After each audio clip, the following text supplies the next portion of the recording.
Hello, welcome to my channel. ಈ ಒಂದು ಕತೆ ನಿಮಗೆ ಇಷ್ಟ ಆಗಿದ್ದಲ್ಲಿ ಕೊನೆಯಲ್ಲಿ ಲೈಕ್ ಕೊಡೋದನ್ನು ಮರಿಬೇಡಿ. ಬನ್ನಿ ಕತೆ ನೋಡೋಣ.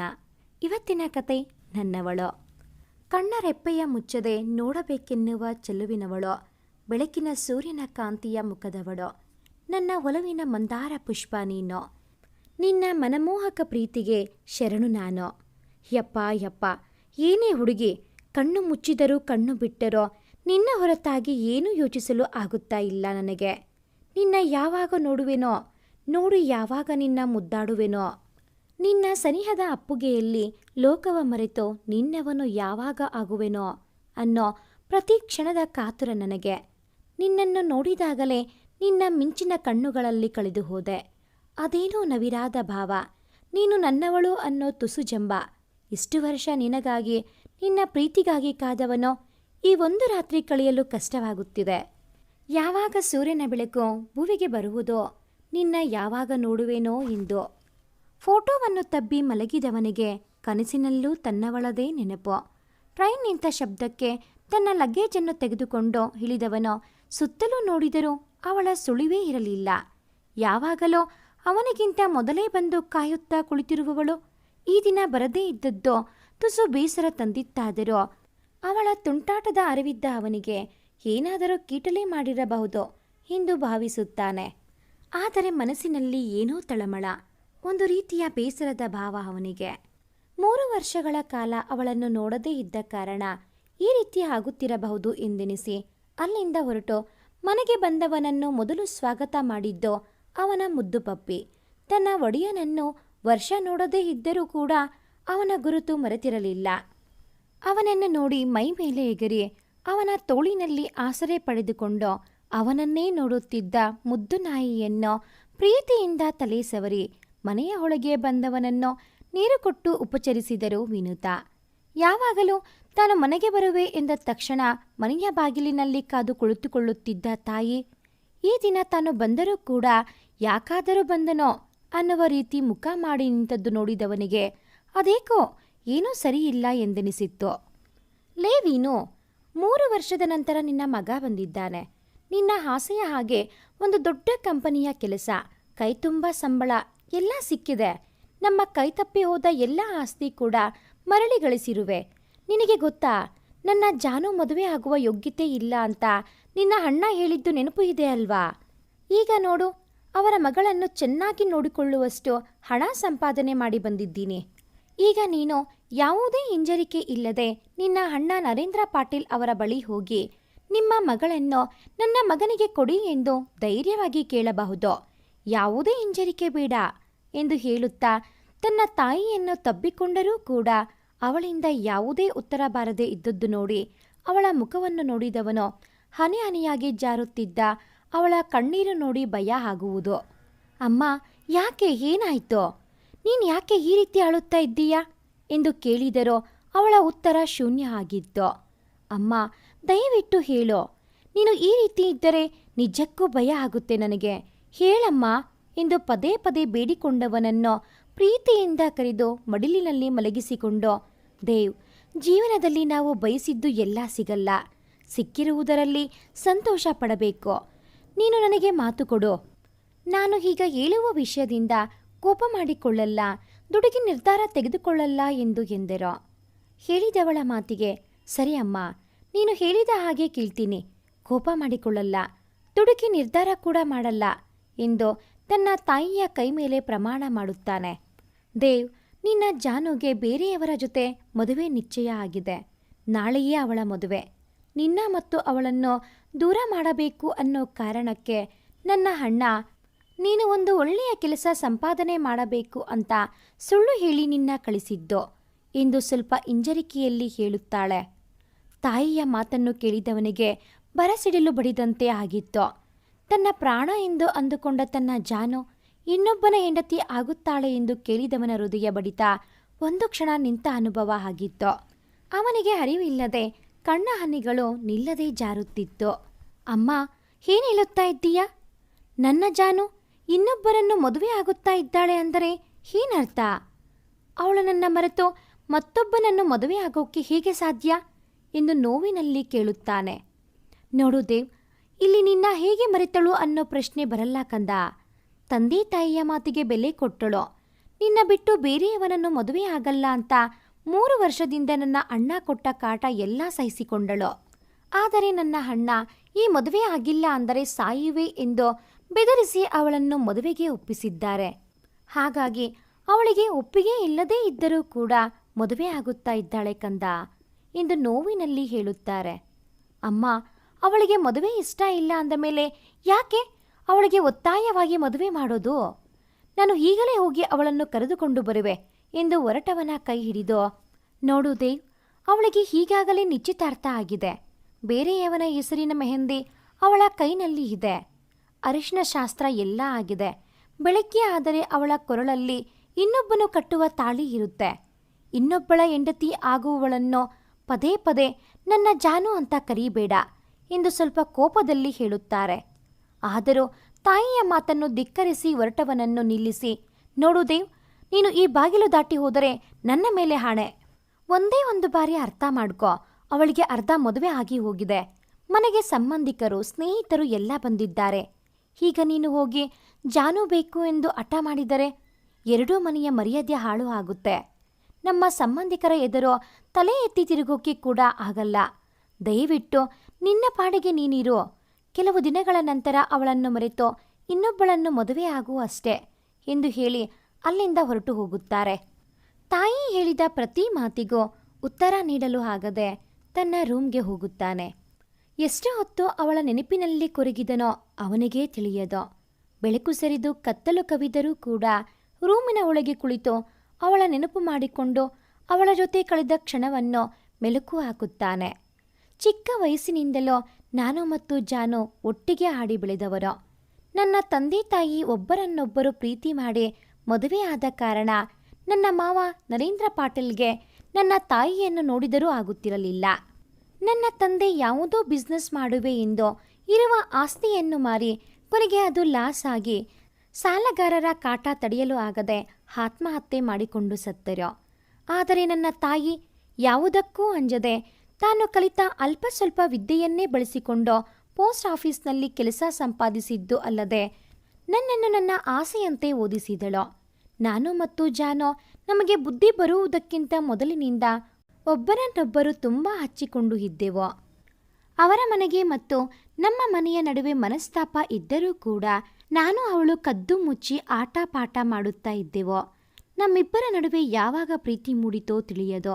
ಆದರೆ ಒಬ್ಬರನ್ನೊಬ್ಬರು ಪ್ರಾಣಕ್ಕಿಂತ ಹೆಚ್ಚಾಗಿ ಪ್ರೀತಿ ಮಾಡುತ್ತಾ ಇದ್ದೆವು. ಜಾನುಗೆ ನಾನು ಅಂದರೆ ಪ್ರಾಣ. ಒಂದು ಗಳಿಗೆ ಕೂಡ ನನ್ನ ಬಿಟ್ಟು ಇರುತ್ತಾ ಇರಲಿಲ್ಲ. ನಾನು ಹೆಚ್ಚಿನ ಓದಿಗಾಗಿ ಬೆಂಗಳೂರಿಗೆ ಹೋಗಬೇಕು ಎಂದಾಗ ಅವಳು ಮಾಡಿದ ರಂಪಾಟ ನೆನೆಸಿಕೊಂಡರೆ ಹಬ್ಬ ಇನ್ನೂ ಭಯ ಆಗುತ್ತೆ.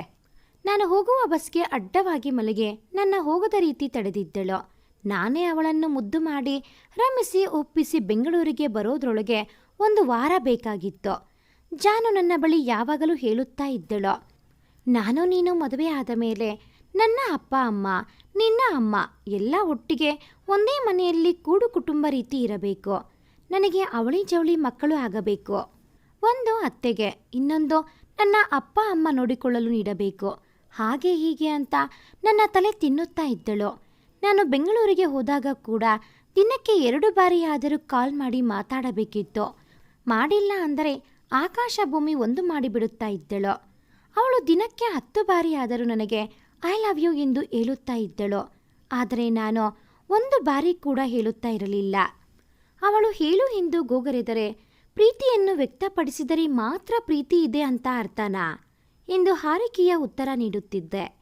ಅವಳಿಗೆ ಮೊಗ್ಗಿನ ಮನಸ್ಸು ಮೂವಿಯಲ್ಲಿ ಯಶ್ ತನ್ನ ಪ್ರೀತಿಯನ್ನು ಎಲ್ಲರ ಮುಂದೆ ರಾಧಿಕಾ ಪಂಡಿತ್ಗೆ ಹೇಳಿದ ರೀತಿ ನಾನು ಕೂಡ ಹೇಳಬೇಕು ಅನ್ನೋದು ಅವಳ ಕನಸು. ಆದರೆ ಅವಳು ಒಬ್ಬಳೇ ಇರುವಾಗಲೇ ಹೇಳಿದ ಮಾತನ್ನು ಅಷ್ಟೂ ಜನರ ಮುಂದೆ ಹೇಗೆ ಹೇಳಲು ಸಾಧ್ಯ ಎಂದು ಅವಳಿಗೆ ಹೇಳಿ ರೇಗಿಸುತ್ತಿದ್ದೆ. ನನ್ನ ಓದು ಎಲ್ಲ ಮುಗಿದು ನಾನು ಊರಿಗೆ ಬಂದಾಗ ನನ್ನ ಜಾನು, ನನ್ನ ನಿನ್ನ ಪ್ರೀತಿಯ ವಿಷಯ ನನ್ನ ತಂದೆಗೆ ತಿಳಿದು ಹೋಗಿದೆ, ಹಾಗಾಗಿ ನನಗೆ ಬೇರೆ ಮದುವೆ ಮಾಡುತ್ತಾರೆ ಎಂದು ನನ್ನ ತಬ್ಬಿ ಹತ್ತಳು. ಮೊದಲ ಬಾರಿ ಅವಳ ಕಣ್ಣೀರು ನೋಡಿದ ನನಗೆ ಯಾಕೋ ಹಿಂಸೆ ಅನಿಸಿತ್ತು.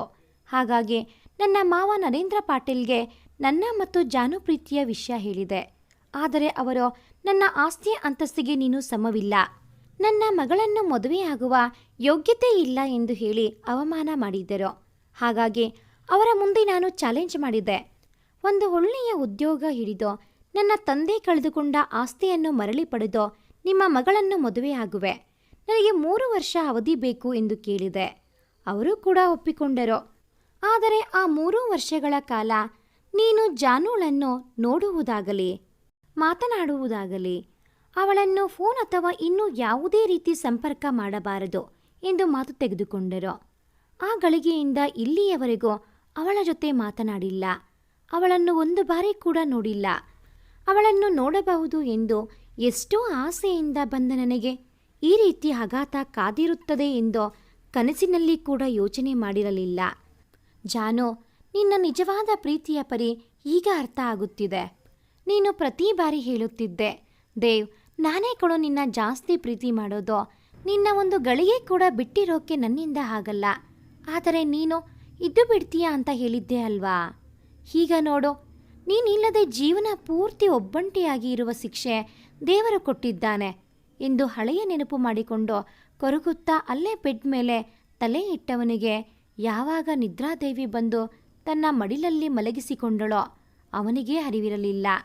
ಬೆಳಿಗ್ಗೆ ಎದ್ದವನಿಗೆ ಮತ್ತದೇ ಹಳೆಯ ನೆನಪು. ಇಲ್ಲ, ನನ್ನ ಮತ್ತು ಜಾನು ಬಂದ ಜನ್ಮ ಜನ್ಮದ್ದು. ಅವಳು ನನಗಾಗಿಯೇ ಹುಟ್ಟಿದವಳು. ನಾನು ಹೇಳಿಯ ಹಾಗೆ ನನ್ನ ಪ್ರೀತಿಯನ್ನು ಇನ್ನೊಬ್ಬರಿಗೆ ಬಿಟ್ಟು ಕೊಡುವಷ್ಟು ಒಳ್ಳೆಯ ವ್ಯಕ್ತಿ ಅಲ್ಲ. ನನಗೆ ನನ್ನ ಜಾನು ಬೇಕು ಎಂದು ಹೇಳಿದವನು ಸ್ವಲ್ಪ ಕೂಡ ತಡ ಮಾಡದೆ ಮದುವೆ ಮಂಟಪಕ್ಕೆ ಬರುತ್ತಾನೆ. ಮದುವೆ ಮಂಟಪದಲ್ಲಿ ಎಲ್ಲರೂ ಮದುವೆ ತಯಾರಿಯಲ್ಲಿ ನಿರತರಾಗಿದ್ದರು. ತನ್ನ ತಾಯಿ ಕೂಡ ಚೆನ್ನಾಗಿ ರೆಡಿಯಾಗಿ ರೇಷ್ಮೆ ಸೀರೆ ಒಡವೆ ಹಾಕಿಕೊಂಡು ಮದುವೆ ಮನೆಯಲ್ಲಿ ಓಡಾಡುತ್ತಿದ್ದದ್ದನ್ನು ನೋಡಿದ ದೇವ್ಗೆ ಕೋಪ ಬರುತ್ತದೆ. ಮಗನ ಮದುವೆ ಆಗಬೇಕಿದ್ದ ಹುಡುಗಿ ಇನ್ನೊಬ್ಬನನ್ನು ಮದುವೆ ಆಗುತ್ತಾ ಇದ್ದಾಳೆ ಅಂತ ಸ್ವಲ್ಪ ಕೂಡ ಬೇಸರ ಇಲ್ಲ. ಹೇಗೆ ರೆಡಿಯಾಗಿ ಮದುವೆ ಮನೆಯ ತುಂಬ ತನ್ನ ಮಗನ ಮದುವೆ ಅನ್ನೋ ಹಾಗೆ ಓಡಾಡುತ್ತಾ ಇದ್ದಾಳೆ. ನಾನು ಮಾತ್ರ ಅನ್ನಿಸುತ್ತೆ, ಹುಚ್ಚನ ಹಾಗೆ ಜಾನು ಜಾನು ಅಂತ ಕೊರಗುತ್ತಾ ಇರೋದು ಎಂದು ತನ್ನ ಮನಸ್ಸಿನಲ್ಲಿ ಹೇಳಿಕೊಂಡು ಮದುವೆ ಹುಡುಗಿಯ ರೂಮ್ಗೆ ಹೋದೆ. ಜಾಹ್ನವಿ ತಿಳಿ ನೀಲಿ ಬಣ್ಣದ ರೇಷ್ಮೆ ಸೀರೆ ಹುಟ್ಟು, ಹಣೆಗೆ ಬಿಂದಿ, ಸೊಂಟಕ್ಕೆ ಡಾಬು, ಕುತ್ತಿಗೆಗೆ ನೆಕ್ಲೆಸ್, ಮೈ ತುಂಬ ಒಡವೆ ಹಾಕಿಕೊಂಡು ಗೊಂಬೆಯ ಹಾಗೆ ರೆಡಿಯಾಗಿದ್ದಳು. ಅವಳನ್ನು ನೋಡಿದ ದೇವ್ ಕಳೆದು ಹೋಗಿದ್ದ. ಸ್ವಲ್ಪ ಹೊತ್ತಿನ ನಂತರ ವಾಸ್ತವಕ್ಕೆ ಬಂದ ಮೇಲೆ ತನ್ನ ಜಾನು ಇನ್ನೊಬ್ಬರನ್ನು ಮದುವೆ ಆಗುತ್ತಾ ಇದ್ದಾಳೆ ಅಂತ ತಿಳಿದು ಕಣ್ಣು ಹನಿಗೂಡುತ್ತದೆ. ಅವಳ ಹತ್ತಿರ ಬಂದು ಕುಸಿದು ಕುಳಿತುಕೊಂಡು, ಜಾನು, ಪ್ಲೀಸ್ ಕಣೋ, ನನ್ನ ಬಿಟ್ಟು ಹೋಗಬೇಡ. ನಿನಗೆ ಗೊತ್ತಾ, ನಾನು ನಿನ್ನ ಪ್ರಾಣಕ್ಕಿಂತ ಹೆಚ್ಚಾಗಿ ಪ್ರೀತಿ ಮಾಡುತ್ತಾ ಇದ್ದೀನಿ. ನೀನು ಇಲ್ಲದ ಈ ಜೀವನವನ್ನು ಕಲ್ಪನೆ ಕೂಡ ಮಾಡಿಕೊಳ್ಳೋಕೆ ಕಷ್ಟ. ನಾವು ಚಿಕ್ಕ ವಯಸ್ಸಿನಿಂದಲೋ ನೀನು ನನಗೆ ನಾನು ನಿನಗೆ ಅಂತ ಪ್ರೀತಿ ಮಾಡುತ್ತಾ ಇದ್ದ ನಾವುಗಳು ಈಗ ನಿನ್ನ ತಂದೆಯ ಮಾತಿಗೆ ಕಟ್ಟುಬಿದ್ದು ನನ್ನ ದೂರ ಮಾಡ್ತೀಯಾ? ನಿನಗೆ ನನ್ನ ಬಿಟ್ಟು ಬದುಕೋಗೆ ಸಾಧ್ಯನಾ ಜಾನು ಎಂದು ಅವಳ ಭುಜವನ್ನು ಹಿಡಿದು ಅಲ್ಲಾಡಿಸಿ ಕೇಳಿದರೋ ಅವಳು ಕಲ್ಲುಗೊಂಬೆಯ ಹಾಗೆ ನಿಂತಿದ್ದಳು. ಅಷ್ಟರಲ್ಲಿ ಜಾಹ್ನವಿ ತಂದೆ ನರೇಂದ್ರ ಪಾಟೀಲ್ ಅವರು ಬಂದು ದೇವ್ನಿಂದ ಅವಳನ್ನು ದೂರ ನಿಲ್ಲಿಸಿ, ನೋಡು, ಅವಳು ನಿನ್ನ ಮರೆತು ಇನ್ನೊಂದು ಮದುವೆ ಆಗೋಕೆ ಒಪ್ಪಿಗೆ ನೀಡಿದ್ದಾಳೆ. ದಯವಿಟ್ಟು ಎಲ್ಲರ ಮುಂದೆ ನಮ್ಮ ಮರ್ಯಾದೆ ತೆಗಿಬೇಡ. ಮದುವೆಗೆ ಬಂದಿರುವ ತಪ್ಪಿಗೆ ಮದುವೆ ಊಟ ಮಾಡಿಕೊಂಡು ಹೊರಟು ಹೋಗು. ಮುಹೂರ್ತಕ್ಕೆ ಸಮಯ ಆಯಿತು ಎಂದು ಅವಳನ್ನು ಇನ್ನೇನು ಕರೆದುಕೊಂಡು ಹೋಗಬೇಕು ಅನ್ನುವಷ್ಟರಲ್ಲಿ, ನೋಡಿ ಮಾವ, ನನ್ನ ಮತ್ತು ನಿಮ್ಮ ಒಪ್ಪಂದದ ಪ್ರಕಾರ 3 ವರ್ಷದಲ್ಲಿ ನಿಮ್ಮ ಮಗಳನ್ನು ಸಾಕುವಷ್ಟು ಹಣ ಸಂಪಾದನೆ ಮಾಡಬೇಕು. ಹಾಗೆ ಮಾಡಿದರೆ ನಿಮ್ಮ ಮಗಳನ್ನು ನನಗೆ ಕೊಟ್ಟು ಮದುವೆ ಮಾಡುವೆ ಎಂದು ಹೇಳಿದ್ದೀರಿ. ನಾನು ಹೇಳಿದ ಹಾಗೆ 3 ವರ್ಷದಲ್ಲಿ ಹಣ ಆಸ್ತಿ ಸಂಪಾದನೆ ಮಾಡಿದೆ. ನಿಮ್ಮಷ್ಟು ಅಲ್ಲದೆ ಇದ್ದರೂ ನನ್ನ ಜಾನುಳನ್ನು ಚೆನ್ನಾಗಿ ನೋಡಿಕೊಳ್ಳುವಷ್ಟು ಸಂಪಾದನೆ ಮಾಡಿದ್ದೀನಿ. ನಾನು ನನ್ನ ಮಾತು ಉಳಿಸಿಕೊಂಡ ಹಾಗೆ ನೀವು ನಿಮ್ಮ ಮಾತನ್ನು ಉಳಿಸಿಕೊಳ್ಳಿ ಎಂದು ಹೇಳಿದವನ ಮಾತಿಗೆ ಏನೂ ಉತ್ತರ ಕೊಡದೆ ತನ್ನ ಮಗಳನ್ನು ಕರೆದುಕೊಂಡು ಹೊರಟವನನ್ನು ಅರ್ಧಕ್ಕೆ ನಿಲ್ಲಿಸಿ ಅಡ್ಡವಾಗಿ ಮಲಗಿ, ನನ್ನ ಜಾನು ನನಗೆ ಬೇಕು ಅಷ್ಟೇ. ಅವಳನ್ನು ಇನ್ನೊಬ್ಬನ ಹೆಂಡತಿಯಾಗಿ ನೋಡುವುದರ ಬದಲು ನಾನು ಸಾಯುವುದೇ ಮೇಲೋ. ನೀವು ನನ್ನ ಹೆಣವನ್ನು ದಾಟಿಕೊಂಡು ಬೇಕಾದರೆ ಹೋಗಿ, ನಾನು ಸತ್ತ ನಂತರ ಬೇಕಾದರೆ ನಿಮ್ಮ ಮಗಳ ಮದುವೆ ಮಾಡಿ ಎಂದು ಸ್ವಲ್ಪವೂ ಕದಲದೆ ಬಾಗಿಲಿಗೆ ಅಡ್ಡವಾಗಿಯೇ ಮಲಗುತ್ತಾನೆ. ಅಷ್ಟೊತ್ತು ಒಂದು ಮಾತೂ ಆಡದೆ ಇದ್ದ ಜಾಹ್ನವಿ ಅವನು ಮಲಗಿದ್ದಲ್ಲಿಗೆ ಬಂದು ಬಾಗಿ, ಯಾಕೆ ದೇವ್, 3 ವರ್ಷದ ನಂತರ ಈಗ ಬಂದು ನನ್ನ ಜಾನು ಅಂತ ಹೇಳುತ್ತಾ ಇದ್ದೀಯಾ? 3 ವರ್ಷ ನನ್ನ ನೋಡದೆ ನನ್ನ ಜೊತೆ ಮಾತೂ ಆಡದೆ ಇದ್ದೆ ಅಲ್ವಾ? ಇನ್ನು ಮುಂದೆ ಕೂಡ ಹಾಗೆಯೇ ಇದ್ದು ಬಿಡು. ನಾನು ಈಗ ನಿನ್ನ ಜಾನು ಅಲ್ಲ. ಇನ್ನು ಸ್ವಲ್ಪ ಹೊತ್ತಿನಲ್ಲೇ ಇನ್ನೊಬ್ಬನ ಹೆಂಡತಿ ಆಗುವವಳು. ಬನ್ನಿ ಅಪ್ಪ ಎಂದು ತನ್ನ ತಂದೆಯನ್ನು ಕರೆದುಕೊಂಡು ಹಸೆಮಣೆ ಮೇಲೆ ಇನ್ನೇನು ಕೂರಬೇಕು ಅನ್ನುವಷ್ಟರಲ್ಲಿ ಅವಳನ್ನು ತಡೆದು, ಜಾನು, ಸಾರಿ ಕಣೆ, ತಪ್ಪಾಯಿತು. ನಿನ್ನ ತಂದೆಗೆ ಹೇಳಿದ ಹಾಗೆ ನಡೆದುಕೊಳ್ಳಬೇಕು ಅನ್ನೋ ಗುಂಗಿನಲ್ಲಿ 3 ವರ್ಷ ನೀನು ನನ್ನ ಹೇಗೆ ಬಿಟ್ಟು ಇರುತ್ತೀಯಾ ಅಂತ ಯೋಚನೆ ಕೂಡ ಮಾಡಿಲ್ಲ ನಾನು ಎಂದು ತನ್ನ ಜೇಬಿನಲ್ಲಿ ಇದ್ದ ಉಂಗುರ ತೆಗೆದು, ನೋಡು, ನಿನಗೆ ಅಂತ ನನ್ನ ಮೊದಲ ಸಂಬಳದಲ್ಲಿ ತೆಗೆದುಕೊಂಡ ಉಂಗುರ ಜಾನು. ನಿನ್ನ ಬಿಟ್ಟು ಒಂದು ಕ್ಷಣವೂ ನನ್ನ ಹೃದಯ ಇರಲ್ಲ. ಈ ಜನ್ಮ ಮಾತ್ರ ಅಲ್ಲ, 7 ಜನ್ಮಕ್ಕೂ ನೀನೇ ನನ್ನ ಹೆಂಡತಿಯಾಗಿ ಬರಬೇಕು ಕಣೆ. ಐ ಲವ್ ಯು ಜಾನು, ನನ್ನ ಬಿಟ್ಟು ಹೋಗಬೇಡ ಕಣೆ ಎಂದು ಮಂಡಿಯೂರಿ ಅವಳಿಗೆ ಉಂಗುರ ತೊಡಿಸುತ್ತಾನೆ. ಮದುವೆಗೆ ಬಂದ ಎಲ್ಲರೂ ಎದ್ದು ನಿಂತು ಚಪ್ಪಾಳೆ ತಟ್ಟಿದ ರೀತಿಗೆ ವೇದ್ ಏನೂ ಅರ್ಥ ಆಗದ ರೀತಿ ಜಾಹ್ನವಿಯನ್ನು ನೋಡುತ್ತಾನೆ. ಜಾಹ್ನವಿ ತನ್ನ 2 ಕೈ ಕಿವಿಯ ಮೇಲೆ ಇಟ್ಟುಕೊಂಡು, ಸಾರಿ ದೇವ್, ನೀನು 3 ವರ್ಷ ನನ್ನ ಬಿಟ್ಟು ಇದ್ದೆ ಅಲ್ವಾ? ಆ ಕೋಪಕ್ಕೆ ಮತ್ತೆ ನಿನಗೆ ಹೇಳಿದ್ದೆ ಅಲ್ವಾ ಎಲ್ಲರ ಮುಂದೆ ನೀನು ನನಗೆ ಪ್ರಪೋಸ್ ಮಾಡಬೇಕು ಅಂತ. ಹಾಗಾಗಿ ನಾನು, ಅಪ್ಪ, ಅತ್ತೆ ಎಲ್ಲ ಸೇರಿ ನಾಟಕ ಮಾಡಿದ್ದು. ಇಲ್ಲಿ ನಡೀತಾ ಇರೋದು ನಿನ್ನ ಮದುವೆ ಕಣೋ. ನಿನಗೆ ಸ್ವಲ್ಪ ಗೋಲ್ಡ್ ಕೊಡಬೇಕು ಅನ್ನೋ ಕಾರಣಕ್ಕೆ ನಾನು ಹೀಗೆ ಮಾಡಿದ್ದು ಎಂದು ಹೇಳಿದವಳ ಮಾತಿಗೆ, ಅಯ್ಯೋ ಕೋತಿ, ಹುಡುಗಾಟ ಮಾಡೋ ವಿಷಯನ ಇದು? ನಿನ್ನೆಯಿಂದ ಎಷ್ಟು ಹತ್ತಿದ್ದೀನಿ ಗೊತ್ತಾ? ಊಟ ನಿದ್ದೆ ಯಾವುದೂ ಮಾಡಿಲ್ಲ. ಇದರ ಮಧ್ಯೆ ನನ್ನ ಅಮ್ಮ ಬೇರೆ ಯಾವ ರೇಂಜ್ಗೆ ಆ್ಯಕ್ಟಿಂಗ್ ಅಂತೀಯಾ ಅಪ್ಪ? ಎಲ್ಲರ ಮುಂದೆ ಪ್ರಪೋಸ್ ಮಾಡಬೇಕು ಅನ್ನೋ ನಿನ್ನ ಹುಚ್ಚು ಆಸೆಗೆ ನನ್ನೇ ರಿಯಲ್ ಆಗಿ ಹುಚ್ಚ ಮಾಡೋಕ್ಕೆ ಹೊರಟಿದ್ದೆ ಅಲ್ವಾ ಎಂದು ಅವಳನ್ನು ಅಟ್ಟಿಸಿಕೊಂಡು ಹೋಗುತ್ತಾನೆ. ಅವರಿಬ್ಬರ ಪ್ರೀತಿಯನ್ನು ನೋಡಿ ನರೇಂದ್ರ ಪಾಟೀಲ್ ಅವರ ಕಣ್ಣು ತುಂಬಿ ಬರುತ್ತದೆ. ನೋಡು ವಿನುತಾ, ಹಣ, ಆಸ್ತಿ, ಅಂತಸ್ತು ಅಂತ ಈ ಮಕ್ಕಳ ಜೀವನ ಹಾಳು ಮಾಡಲು ಹೊರಟಿದ್ದೆ. ನಾನು ಮಾತ್ರ ಅಲ್ಲ, ಎಲ್ಲ ತಂದೆ ತಾಯಿಗಳು ಚಿಕ್ಕ ವಯಸ್ಸಿನಿಂದಲೂ ತಮ್ಮ ಮಕ್ಕಳು ಬೇಕು ಬೇಡವನ್ನು ಕೇಳಿ ಅವರ ಇಷ್ಟದ ಹಾಗೆ ನಡೆದುಕೊಳ್ಳುವವರು. ಮದುವೆ ವಿಷಯ ಬಂದಾಗ ಮಾತ್ರ ತಾವು ಹೇಳಿದ್ದೇ ನಡೀಬೇಕು ಎಂದು ಹೇಳುವರು. ಹಣ, ಆಸ್ತಿ ಇದ್ದವನೇ ತನ್ನ ಅಳಿಯ ಆಗಬೇಕು ಎಂದು ಯೋಚನೆ ಮಾಡುತ್ತಾರೆ. ತಮ್ಮ ಮಗಳು ಆ ಹಣ ಇದ್ದ ಹುಡುಗನ ಜೊತೆ ಖುಷಿ ನೆಮ್ಮದಿಯಿಂದ ಸಂಸಾರ ಮಾಡುತ್ತಾಳ ಎಂದು ಯೋಚನೆ ಮಾಡಲ್ಲ. ನೋಡು, ನನ್ನ ಮಗಳ ಮುಖದಲ್ಲಿ ಇರುವ ಸಂತೋಷ ಎಷ್ಟು ಕೋಟಿ ಕೊಟ್ಟರೂ ಕೂಡ ಸಿಗಲ್ಲ. ದೇವ್ ಮತ್ತು ಜಾಹ್ನವಿ ಇಬ್ಬರು ಒಬ್ಬರಿಗಾಗಿ ಮತ್ತೊಬ್ಬರು ಎಂದೇ ಹುಟ್ಟಿದವರು. ಈ ಮುದ್ದಾದ ಜೋಡಿಯನ್ನು ದೂರ ಮಾಡೋಕೆ ನನ್ನಿಂದ ಕೂಡ ಆಗಲಿಲ್ಲ ಎಂದು ತನ್ನ ತಂಗಿಯ ಬಳಿ ಹೇಳಿಕೊಳ್ಳುತ್ತಾರೆ. ಅದಕ್ಕೆ ವಿನುತಾ ಕೂಡ ಹೌದು ಎಂಬಂತೆ ತಲೆ ಆಡಿಸುತ್ತಾಳೆ. ದೇವ್ ಬಿಳಿ ಬಣ್ಣದ ಶರ್ಟ್ ಮತ್ತು ಪಂಚೆ ಹುಟ್ಟು ಮದುಮಗ ಆಗಿ ಹಸೆಮಣೆ ಏರುವನು. ಜಾಹ್ನವಿ ಕೂಡ ಹಸೆಮಣೆ ಮೇಲೆ ಬಂದು ಕುಳಿತುಕೊಳ್ಳುತ್ತಾಳೆ. ಎಲ್ಲರ ಸಮ್ಮುಖದಲ್ಲಿ ದೇವ್ ಜಾಹ್ನವಿ ಕುತ್ತಿಗೆಗೆ ತಾಳಿ ಕಟ್ಟಿ ಇಬ್ಬರೂ ಸತಿಪತಿಗಳು ಆಗುತ್ತಾರೆ. ಈ ಒಂದು ಕತೆ ನಿಮಗೆ ಇಷ್ಟ ಆಗಿದ್ದಲ್ಲಿ ಪ್ಲೀಸ್ ಲೈಕ್ ಮಾಡಿ, ಶೇರ್ ಮಾಡಿ, ಹಾಗೆಯೇ ಕಾಮೆಂಟ್ ಮಾಡೋದನ್ನು ಮರಿಬೇಡಿ. Thanks for watching this video.